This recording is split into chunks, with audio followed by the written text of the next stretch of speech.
how to make a crunchy fruit roll-up.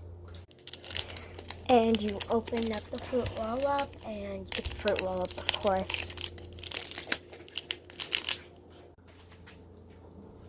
Hello, dog. And so now you need to get like a bag or something to put it on. Give me a bag.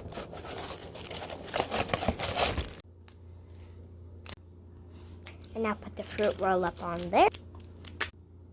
And you can add another layer.